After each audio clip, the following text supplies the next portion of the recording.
Rasmi leo tarehe 5 mwezi wa 11 mwaka wa 2025, Baraza la Mitihani la Tanzania limetangaza matokeo ya darasa la 7 kwa wanafunzi wote ambao walifanya mtihani mwaka 2025. Sasa kama bado hujaweza kutazama matokeo haya, nimekuletea video hii ikiwa na linki chini yake, na utabonyeza linki hii ambayo nimekuwekea chini ya video hii na kukupeleka moja kwa moja kutazama haya matokeo.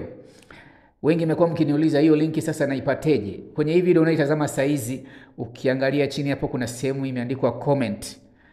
Na ukibofya hapo kwenye sehemu imeandikwa comment, utakutana na comment ya kwanza kabisa, ni comment ya hii channel, ni comment yangu nimeweka hapo, na utaona maandishi ya blue, hiyo ndo linki, utaibonyeza na itakupeleka kwenye kutazama matokeo haya ya darasa la 7 ya mwaka wa 2025. Ukishabonyeza hiyo linki, itakuleta kwenye hizi mikoa unazoziona hapa, ni mikoa yote ya Tanzania bara, na hatua inayofuata sasa utakuja kubonyeza jina la mkoa ambapo shule yako inapatikana. Kwa mfano, kama shule yako inapatikana mkoa Dar es Salaam, utabofya Dar es Salaam, na baada ya hapo wilaya zote za kwenye huo mkoa ambao utakuwa umeuchagua zitaonekana kama inavyoonekana hapa kwenye hii video, hivyo hivyo kwenye simu yako ya mkononi kama utafuatisha hizi hatua.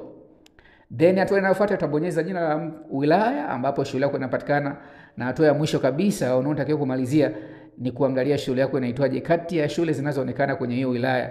Kama hivi, ukishaiona shule yako inaitwaje, utaibofya ama utaibonyeza, na moja kwa moja kwa kufanya hivyo utakuwa umefungua matokeo ya darasa la 7 ya mwaka 2025 kwenye hiyo shule.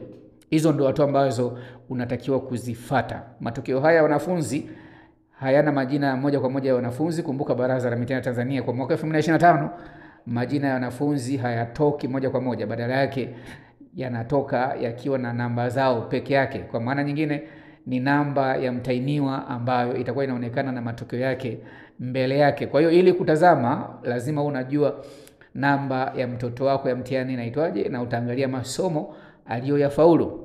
Bofya linki iliyo chini ya hii video kwenye sehemu ya description, lakini kwenye sehemu ya comment na